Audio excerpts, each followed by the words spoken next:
አንድ ሸህ እኮ አሉ የመን የነበሩ ሸህ አንፎርቹኔትሊ ድምጻቸው ስማቸው ረስቻለሁ በጣም ኮት የሚደረጉ ሸህ ናቸው አንድ ቀን በመርከብ ተሳፍረው ሲሄዱ ሰዎች በጣም ደስ አላቸው በቀልድ የምታገኛቸው ሸህ ነበሩ ሐልዋን ይመርጡ ምናምን ሰው ናቸውና ዛሬ እዚህ መርከብ ላይ ካገኘናቸውማ እኚህ ሸህ በደንብ እንብጥብጣቸው በቃ በደንብ እንዲያስተምሩ እናድርግ ተባባሉ ስለዚህ ምን መረጡ 10 ይሆን እየተከፋፈልን ማለት የተለያየ ሐሳብ ይናገራሉ እሳቸው ያን ሐሳብ እኛ ደግሞ ሼር አድርገን በኋላ እንማማርበታለን ተባባሉ ስለዚህ ለ10 ተካፈለ የመጀመሪያው ቡድን ገባ ተማረ ወጣ ሁለተኛው ቡድን ገባ ተማረ ወጣ ሶስተኛው ቡድን ገባ ሁለተኛውና አንደኛው ቡድን የተማረውን ሼር ሲያደርግ ትምህርቱ ተመሳሳይ ነበር ሶስተኛውም ገባ ሲወጣ ትምህርቱ ተመሳሳይ ነው አራተኛው ቡድን ገባ ተመሳሳይ ነው ተሰላችሁ ምን አንድ አይነት ነገር እንጂ አያወራም ይሄ ሰውዬ ያው ዝም ብለን ነው ቅድም የሚቀበጥ ነው ተባባሉ ያንዳችን በቂ ነው ትምህርቱ ምን ነበረ ስለሞት ተፈኩር አድርግ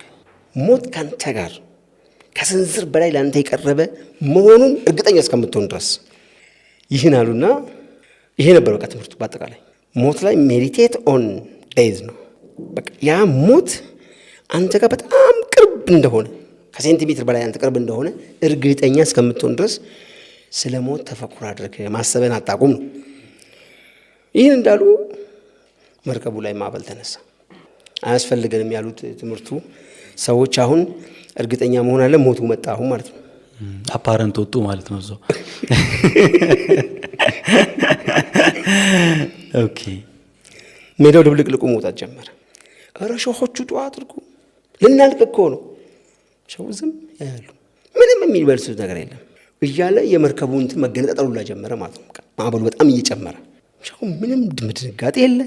ፈገግታ ብቻ ነበር የሚታየው ፊታቸው ላይ ከባድ አስጨናቂ ሰዓት በኋላ ግን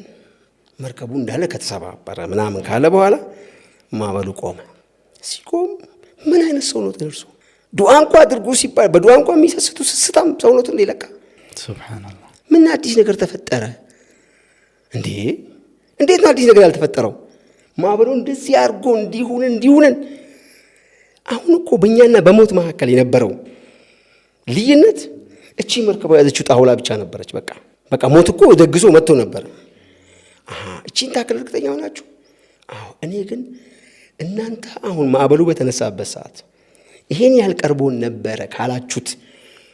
በላይ ምድር ላይ የሄድኩም ሞት ከዛ